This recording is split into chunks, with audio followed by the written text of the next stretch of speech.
los tratamientos que se hacen, la asistencia que se pueda brindar desde organizaciones o del Estado y sobre todo cómo viven las personas que lo padecen. Vamos a saludar a Alexia Ratazzi, quien es psiquiatra infanto-juvenil de Panacea y que es una organización que se encuentra con sede en Martínez, pero que justamente se dedica a mejorar la calidad de vida de las personas con condiciones del espectro autista y sus familias. Alexia, buen día, muchas gracias por atendernos, bienvenida aquí a Radio Ensamble, yo soy Mateo Lascano, estoy con Facundo Solaga, mi compañera, ¿cómo te va? Hola, buen día a ambos, Mateo, Facundo, ¿cómo andan? Todo bien, muchas gracias. Bueno, a ver, fue el fin de semana el día del síndrome Asperger, ustedes lo viven y digamos, lo tratan día a día. ¿Cómo lo podemos definir? ¿Qué características tiene? Y qué lo hacen, en definitiva, lo convierten en ello? Digamos, ¿cómo se diagnostica? Sí, una de las primeras cosas que me gustaría como aclarar es Sí, muy que hoy bien. por hoy lo que estamos pensando es que el síndrome de Asperger, así se llama, em, además sí de estar considerada y ser una condición del espectro autista, como bien Sí, dijiste, en realidad hoy tenemos una visión de que es una manera de ser, básicamente. Son características que una persona puede tener.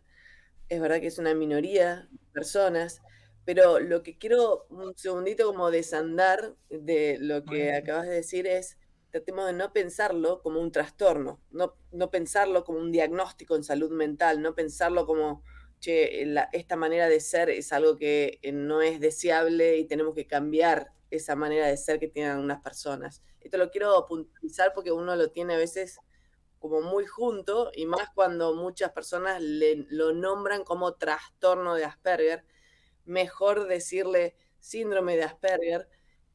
Síndrome se refiere a un conjunto de características, ¿sí? Algún día tal vez ni siquiera hablemos de síndrome, porque también remite como a la medicina, ¿no? Como conjunto de características. Pero, ¿cuáles son estas características que tienen las personas que están dentro del espectro? Por un lado, como bien decías, tiene una manera de relacionarse que a veces llama la atención porque no es muy común, ¿sí? Hay ciertos desafíos a la hora de interactuar socialmente, lo que hace que a veces estas personas parezcan, ¿sí? Como un poco como inadecuadas. Lo que les cuesta muchas veces en terreno de lo social es poder captar cuáles son como las intenciones de otras personas, ¿no? Poder inferir qué está en la mente de otras personas. Cuando vos te cuesta eso de poder entender qué está en la mente de otras personas, obviamente sos muy susceptible al engaño. A veces te puede pasar de no entender tal vez los chistes o los dobles sentidos, no entender los mensajes entre líneas o las ironías, ser muy literales, ¿no? Entender las cosas como te las dicen directamente, sin entender qué es lo que está intentando decir el otro, que es algo que hacemos un montón, Sí. especialmente en culturas como la Argentina. Pasa muy a menudo de que tal vez son personas muy sinceras y muy, a ver, como de honestidad brutal, o sea, que dicen la verdad y a veces esto es como sin demasiado filtro, entonces a nivel social a veces es como que meten la pata, ¿sí? Dicen cosas que otras personas hacen que se ofenden, se enojan, salgan de los lugares. Eso por un lado, muchas veces tiene una manera de hablar que es bastante particular, que llama la atención porque es poco común, y esto tiene que ver tanto con la entonación, la manera en la que hablan, que a veces puede ser como medio como muy correcta o muy formal, o a veces un poco monótono, o a veces con una entonación, una melodía que llama un poco la atención, a veces parece como si fuera de otro lugar, ¿no? Y tiene un acento que decís, ¿por qué hablas así? Como si fuera un castellano neutro. Por otro lado, también lo mencionaste, son personas que tienen focos de interés, o sea, que tienen intereses que son muy, muy absorbentes. O sea, cuando algo les interesa, tienen como una capacidad de concentración y de foco en esas cosas que les interesan que muchas veces los llevan primero a como olvidarse todo, de comer, de dormir, de sus rutinas, porque se enfocan en Como este muy tema, pero sí obsesivo los se hacen vuelve. grandes expertos, ¿sí? Son Claro. muy especialistas en determinados temas, entonces saben todo de determinados temas de su interés. Estas son las características principales. Es muy frecuente un par más, que es, por ejemplo, ser muy resistente a los cambios. Cuando hay un cambio, y especialmente cuando ese cambio es impredecible o imprevisto, más vale, o no anticipado, no sé, te suspenden algo que habías quedado ese tipo de cambios así les caen, les sientan muy, muy mal, no les gusta, o sea, la verdad que los desorganiza a estas personas. Y otra cosa muy frecuente es que tienen un perfil sensorial que a veces les hace, la verdad que sufrir. Perfil sensorial me refiero a cómo procesan los estímulos sensoriales del ambiente, me estoy refiriendo a ruidos, a luces, al tacto, a las texturas, al mundo de los sentidos, los olores, los sabores. Hay gente que tiene síndrome de Asperger y que es, por ejemplo, muy, muy sensible a algunos estímulos, entonces les molesta muchísimo algunos ruidos, les molesta mucho las luces, son gente que a veces sale a la calle con auriculares, con anteojos, Sí. les molesta que los abracen, que los toquen, pasa muy, muy seguido. Y también hay una característica que es bastante frecuente en el síndrome de Asperger, que es tener cierta torpeza a la hora de moverse, ¿sí? O sea, son personas que a veces se llevan puestas las cosas, se golpean, se tropiezan. Hay algo con el tema de la habilidad y la coordinación motora que a veces llama la atención porque no, a veces no son tan coordinados, digamos, o coordinadas como otras personas. Y una cosa última, y con esto termino, sí mencionar que esto se da, esta es una manera de ser. Entonces vemos gente de todas las edades con Bien. esto. Esto no es algo de niños y niñas, esto es algo de cómo son algunas personas. Y es más, voy a agregar que en este último tiempo, muchas de las personas que están siendo identificadas como neurodivergentes, también es una palabra que usamos en este sentido, son personas adultas. De hecho, muchas personas adultas, ahora con todo lo que se está contando en los medios, con lo que se está hablando del tema, se están empezando, y especialmente mujeres también, se están empezando a dar cuenta que, uy, estas características yo también las tengo. eh, y está pasando mucho que estamos recibiendo consultas por personas adultas, y personas adultas digo hasta más de 60 años, ¿sí? Que están preguntando, diciendo, esto, ¿no será esto lo que explica muchas de las cosas que a mí me han pasado en la vida?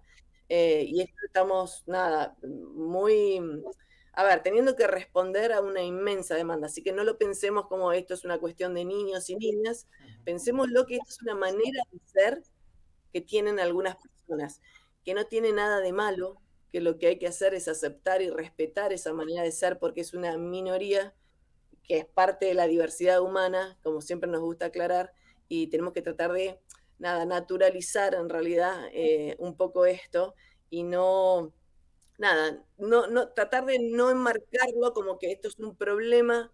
Y si vos tenés estas características, necesitas hacer un tratamiento y necesitas Sí. cambiar porque no es deseable que seas de esta manera. Quiero dejar muy claro ese mensaje que me parece muy importante. Pero aún así el tratamiento ayuda por ahí a convivir con ellos, digamos, los tratamientos, ¿en dónde se enfocan? Es que los tratamientos no son por estas características en Ah, bien. particular. Y esto es muy importante como, como separarlo, ¿no? Porque la gente asocia, claro, uy, tenés esto, entonces tenés que tratarte. No, no es así.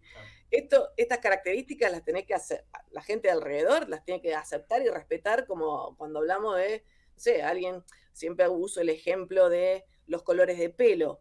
¿Sí? No, en Argentina, el color pelirrojo de pelo es un color minoritario, ¿sí? Vemos pocos pelirrojos por la calle. Ahora, es lo mismo cuando hablamos de neurodiversidad, ¿sí? Que son las diferencias que existen en las mentes de las personas. El pelirrojo, el color de pelo, es lo mismo que la persona con autismo o síndrome de Asperger a las mentes, al funcionamiento Ujú, neurocognitivo que puede hacer una persona. Esto no quiere decir que vamos a identificar a todos los pelirrojos y mandarlos a la peluquería que se tiñan el pelo, ujú, ¿sí? Esto es lo claro. mismo. No queremos identificar a todas las personas que tienen autismo o que tienen síndrome de Asperger y mandarlos a tratamiento. No es la idea. ¿Qué es lo que se trata? Y esto sí es muy importante, son las cuestiones asociadas, que a veces sí vienen, pero no importa si tenés estas características o no. Hablo de, por ejemplo, ansiedad. Hablo de, por ejemplo, temas en el ánimo, ¿sí? Depresión. Hablo, por ejemplo, si alguien sufre mucho con su perfil sensorial y la pasa muy mal porque es muy sensible. Bueno, este tipo de cosas que hacen o sufrir a la persona, ¿sí? Si la persona está sufriendo y la está pasando mal, o si la persona tiene un derecho vulnerado en algún sentido, o tiene alguna interferencia en su vida y que no puede alcanzar la meta o el sueño que tiene, ¿sí? No sé, quiero estudiar en la universidad y ser docente, Sí. ¿sí? y algo se me interpone, porque algunas de estas características a ver, no son las características, en realidad son las barreras que existen en el contexto, ¿sí? Y muchas veces estas barreras son invisibles, siempre me gusta hablar de los prejuicios, de los mitos, del desconocimiento y la ignorancia de la sociedad. Esas son las barreras que impiden que, por ejemplo, una persona con síndrome de Asperger estudie magisterio y estudie para ser docente, y en una universidad capaz que alguien es raro, le dicen, no, vos no podés estudiar.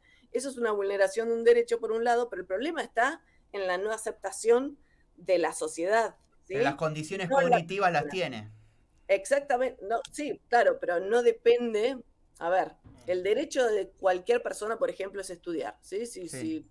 Todos tenemos algunos derechos humanos fundamentales. Cuando algún derecho de estos se vulnera, en realidad siempre tiene que ver con barreras que existen en la sociedad, no es por un tema de la persona que se le vulnera el derecho. Sí. Entonces, ¿cuándo vienen los tratamientos o los Sí. apoyos? Cuando hay sufrimiento, si alguien la está pasando mal, vamos a brindar un apoyo. Entonces, alguien muy ansioso o alguien está deprimido, para dar un ejemplo claro, y esto pasa muy a menudo en personas con síndrome de Asperger, porque además muchas veces están sujetos a bullying, por ejemplo, ¿sí? En el colegio los tratan mal, o sea, los hostigan. Ahora, ¿qué es un problema de la persona que ser Claro. hostigada? No. El problema es de la gente de alrededor. Ahora, la gente sufre con el hostigamiento y el bullying. Entonces, ahí sí vamos a buscar que esa persona reciba los apoyos que necesita, pero tenemos que trabajar mucho en lo que es la sociedad y la gente y los contextos y las personas que rodean y empezar a derribar, va a seguir derribando todas estas barreras que sí se interponen en el camino de las personas. Ahora, la ansiedad y la depresión, para darte un ejemplo, Ujú. pueden ocurrir en cualquier persona, no importa cómo sea. Sí. Y siempre vamos a brindar, sí, tratamiento a alguien ansioso o a alguien deprimido. Pero el tratamiento no es por las características de las personas, por ser pelirrojas, ¿sí? Claro. Alexia, ¿existe una diferencia, no sé si existe una diferencia entre el autismo y el Asperger, si en el caso de que exista? Y la otra que te hago es, si es por ejemplo, si yo no tengo o no estoy tratado O detectado, o detectado. detectado, ahí está, gracias Mate, digo, ¿cómo tengo que recurrir y qué son las características que yo tengo que recurrir para ir al doctor y chequear esto o informarme con la organización? A ver, en relación a tu primer pregunta, las diferencias en realidad son técnicas y son históricas. Históricas quiere decir que están atrás en la historia, porque hoy por hoy Ujú. no se considera que haya grandes diferencias cualitativas, ¿sí? Sí. Hablamos de espectro autista y el espectro autista engloba todas estas características, hoy por hoy, ¿eh? Ahora, hace un tiempo atrás, lo que sucedía es que hacían esta distinción entre lo que era autismo y lo que era síndrome de Asperger, más basado en la edad de adquisición del lenguaje, y acá hay como una diferencia bastante clara en relación a que las personas con síndrome de Asperger en general son personas que adquieren el lenguaje a una edad esperable, típica, es más, muchas veces adquieren un lenguaje, no sé, aprenden a leer y escribir a los 3 4 años, están leyendo y escribiendo y hablan como si fueran personas adultas. Mientras que en el autismo, y esto es histórico, en las clasificaciones de antes, en general hay una demora en la adquisición del lenguaje. Entonces, el tema del lenguaje tal vez es como que separaba un poquito las aguas entre autismo y Asperger. Y otra pues, más pequeña, digamos, en general, el síndrome de Asperger cursaba, digamos, las personas con síndrome de Asperger suelen tener un coeficiente intelectual o un nivel cognitivo promedio superior, y las personas con autismo pueden tener cualquier tipo de nivel cognitivo. O sea, también existen personas con autismo que tienen discapacidad intelectual. Pero bueno, la verdad es que al día de hoy, por clasificaciones que usamos hoy, hoy no se hace esta distinción y no se nombra distinto, sino que se habla de espectro autista para englobar a todas las personas que tienen estas características, ¿no? De estos desafíos sociocomunicativos, por un lado, de estos intereses absorbentes, de este perfil sensorial atípico. La otra pregunta que me hacías, mira, depende, la verdad que estas características es verdad que se manifiestan tal vez de manera distinta. Bueno, nosotros nos vamos desarrollando como personas cuando somos niños, niñas, adolescentes, personas adultas, nosotros vamos cambiando también a lo largo del tiempo. Claro. Entonces, y vamos, nada, aprendiendo un montón de cosas, adquiriendo habilidades, y es verdad que las características van dependiendo un poco de la edad que uno tenga, porque nosotros vamos cambiando también como personas. Digo, no es lo mismo un adolescente que un niño de 3 años que una persona de 60, en cuanto a características se ven. Pero siempre hay que, es como volver a los, digamos, el tipo, la cualidad de cómo es esa interacción social y esa comunicación, que siempre como que llama un poco la atención, porque es distinta a lo común, ¿sí? Claro. Estos son, habitualmente esto es lo que hace que las personas consulten. Obviamente en un niño que, pongámosle que no habla, eso va a llamar en general la atención y la gente va, esos familiares van a consultar por ese niño porque, por ejemplo, está demorando en hablar, porque está teniendo muchas dificultades a nivel de la socialización en el colegio, porque les llama la atención que tiene a veces una memoria extraordinaria, ¿no? Y de decir, igual, generalmente en relación a la memoria, en relación a los intereses, no es un motivo de consulta, porque generalmente es como un talento, una fortaleza de la persona. La gente se queda azorada y sorprendida por lo que saben acerca de determinados temas. Y hay un niño que tal vez te puede decir todo el tipo de dinosaurios que existen y toda la información, y eso la gente se queda como, Claro. wow, qué memoria, es un genio. Ese tipo de características nos llaman la atención como para decir, ay, te voy a llevar al médico porque te sabes todos los dinosaurios o todos los planetas que existen en el sistema en la Vía Láctea o lo que fuera. Entonces, hay cosas que en general no motivan una consulta. Las consultas están motivadas cuando hay problemas, interferencias, cuando a alguien le llama la atención, porque hay algo distinto a lo común. Ahí es donde en general las personas, tanto adultas como familiares de niños y niñas, hacen una consulta con los profesionales de la salud, ¿sí? Y a la organización nos llegan por distintos temas, pero en general son estas características las que llaman la atención y las que hacen que alguien vaya a consultar y a buscar ayuda. Esto es lo que nosotros intentamos brindar desde Panacea, bueno, desde hace mucho tiempo, Claro, ¿no? después al cierre hablamos, porque me interesa puntualizar sobre qué es Panacea y efectivamente las actividades que brindan, pero me quiero quedar con el tema del bullying, ¿no? Que está presente cada vez más en las escuelas y entiendo que en estos casos, al ser tan, porque es visible, ¿no? Como decíamos, la diferencia contra por ahí lo común y es como que la idea de que queda aislado, que pueda quedar aislado porque se distingue muy fácil, lamentablemente, y socialmente por ahí la respuesta en los niños no es la mejor en ese sentido. Si ya hay bullying, digamos, natural por sí misma, digamos, en cualquier grupo, entiendo que muchos más en estos casos donde encima es como que es tan expuesto esto, ¿no? ¿Cómo lo tratan, cómo lo llevan? Y en definitiva, si se habla con docentes a cargo, con directivos, con padres de los otros, madres de los otros niños. Sí, a ver, convengamos que el tema del bullying es algo histórico, Claro, por ¿no? eso, independiente del Asperger. Es que, a ver, la discriminación, digo, por ponerle el bullying es como, es identificar un rasgo determinado en alguien, cualquier característica, que en general es minoritaria, ¿sí? Yo te puedo Ujú. agarrar porque usas anteojos y Sí, sos minoría, ¿sí? absolutamente. Sos un niño que usa anteojos o porque sos gordo o porque sos muy flaco, porque sos muy alto, porque sos narigón. Son características, esto puede ser cualquier cosa que llame la atención o que sea distinto a lo común. Estas son generalmente las características que se enganchan relacionadas al bullying. Ahora, ha existido siempre el bullying y tenemos que hacer algo al respecto siempre, en realidad. Y esto no se hace algo solo con la persona que es víctima de bullying para tratar de que, no sé, darle herramientas en relación a defender sus derechos, a conocerlos, a tener herramientas para estar lo más relajado o relajado posible, a poder escuchar alguna vez para resolver problemas, pero la verdad que el trabajo muy fuerte en relación al bullying tiene que ver con la comunidad entera escolar y especialmente con los adultos, porque los niños y las niñas en general no son las personas que, a ver, no son como malos por naturaleza y que van a estar queriendo hinchar a alguien y molestar a alguien. Es algo muy aprendido como conducta, ¿se entiende? Es algo que se escucha desde los adultos y de los adultos todo el tiempo se está poniendo el foco en, en el raro, pero esto pasa con cualquier tipo de diversidad, ¿sí? O sea, si tu color de piel, tu orientación sexual, tu identidad de género, o sea, todo esto son motivos, la diversidad en general, son motivos de que la gente engancha y vos sos el distinto, vos sos la distinta.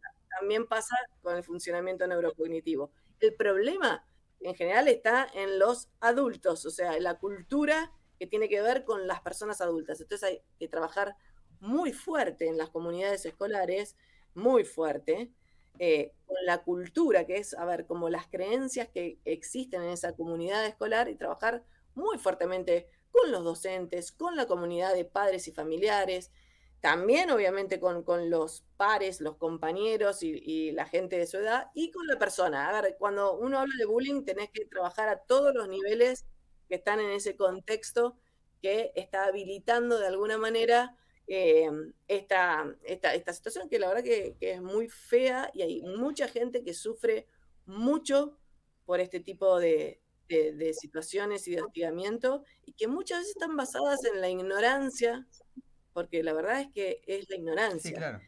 Nosotros cuando los humanos vemos algo que no conocemos, ¿sí? O que nos resulta raro, no estamos acostumbrados a ver, ahí es donde es la semilla de la posibilidad de que la gente interprete o haga cosas en relación a esa cosa desconocida que a veces no son tan buenas. O sea, ojalá que la actitud fuera otra, pero es lo que suele suceder. Entonces, ¿cómo se combate también a nivel información, a nivel concientización, a nivel eliminar toda esa ignorancia y enorme desconocimiento que existe? Por eso estos espacios como el de ahora que estamos hablando son tan importantes, ¿no? Para poder modificar un poco esa cultura. Pero es algo que tenemos que erradicar, pero a todo nivel, de vuelta, no solo en relación al autismo o esto en particular, sino la discriminación como acto, ¿sí? Tenemos que erradicarla a todo nivel y por cualquier tipo de característica de diversidad humana. Una de las cosas que siempre dicen cuando hablan de sociedades inclusivas, dicen, la base de una sociedad inclusiva es una escuela inclusiva. Y acá me traigo este tema porque sería muy importante que en las escuelas sean realmente para todas las personas Claro. y no que sean un reducto para el estereotipo de niño o niña. ¿Se entiende? Perfecto. Si nosotros tuviéramos escuelas donde hay convivencia en diversidad y todos los niños y niñas que están conviviendo con personas que son diferentes, o sea, en plena diversidad humana, ahí vos podrías reducir a futuro, obviamente, son gente que está creciendo en diversidad, ¿sí? Y que todo les resulta familiar. La persona con piel negra, la persona de otro país que habla otro idioma, el gordo, el flaco, el alto, el que se sabe todo de un determinado tema. Si todos los chicos estuvieran yendo a escuelas donde hay todo tipo de personas, esa sociedad en el futuro sería una sociedad donde se convive en diversidad y habría muchísima menos discriminación y bullying y todas estas cosas. Bueno, como cierre, podemos contar entonces sobre Panacea, que es con doble A, ¿no? Panacea, la organización. Sí, es ¿Qué es con lo que doble A, hacen? Digamos, ¿hace cuánto tienen presencia? programa Sí. argentino para niños, adolescentes y Ah, mira. adultos con condición del espectro autista. La doble A viene por Claro, todas las... adolescentes y adultos. Panacea es una organización sin fines de lucro, es una asociación civil que tiene como misión mejorar la calidad de vida de las personas que tienen condiciones del espectro autista. Nos gusta usar la palabra condiciones en vez de trastorno porque nos parece más amable también, ¿sí? Si ya empezamos a hablar de trastorno, claro. La gente se pone en guardia, es como si, uy, ¿esto qué es este trastorno? ¿Cómo actúo con este trastorno? Y ya todo el mundo se pone como incómodo de decir, acá hay algo que está mal y que tenemos que resolver. Entonces nos gusta hablar de condición. Nos dedicamos a mejorar la calidad de vida de las personas que están dentro del espectro autista y de sus familias y lo hacemos a través de 5 líneas estratégicas que tienen que ver con la concientización, la capacitación, la investigación, el empoderamiento de las personas y la incidencia en políticas públicas. Así que esas son las 5 líneas en las que trabajamos todos los días intentando transformar en realidad un poco el mundo, intentando derribar barreras ligadas al desconocimiento, a la ignorancia, tratando de empoderar a las personas, tratando de que las personas conozcan sus derechos, tratando de hacer una sociedad más justa. Este es nuestro la verdad que nuestro desvelo, les diría. Estamos tratando de que las personas estén bien brindando los apoyos que necesiten y eliminando las barreras que tengamos que eliminar, que son un montón, son un montón. Pero bueno, ahí estamos y a eso nos dedicamos y siempre estamos dispuestos a poder ayudar a quien lo necesite. Alexia, muchas gracias por la conversación, y estaremos hablando en adelante seguramente para seguir aprendiendo y reconfigurando nuestra percepción sobre esto que tanto sirve con este tipo de charlas concientizadoras y de divulgación. Así que gracias. Bueno, muchísimas gracias a ambos. Que tengan un muy buen día. Igualmente. Gracias por poner este tema en agenda, que es muy importante. No, por favor, es lo que corresponde. Muchas gracias a vos. Alexia Ratazzi, psiquiatra infanto-juvenil en la organización Panacea, a propósito de este día del síndrome de Asperger que se celebró el último 18 de febrero. Facu, ¿todo bien en este arranque raro que hemos tenido? Tengo un sueño. Con la nota, no te puedo explicar el sueño que tengo. Estamos en la mitad de semana ya, eso no es lo bueno. te puedo explicar el sueño que tengo, es una locura. Y es una locura el sueño que tengo. Niveles altos de sueño. Niveles altos de sueño, un 80-85% de sueño en las estadísticas. Otra de las cosas que quería decir, otra vez combinamos colores. Otra vez me alegro. Toda la nota estaba pensando en eso. Y con la pared. Todo muy escala de... Claro, lo importante no es la nota. Escala de... No, bueno, obviamente. Te digo, escala de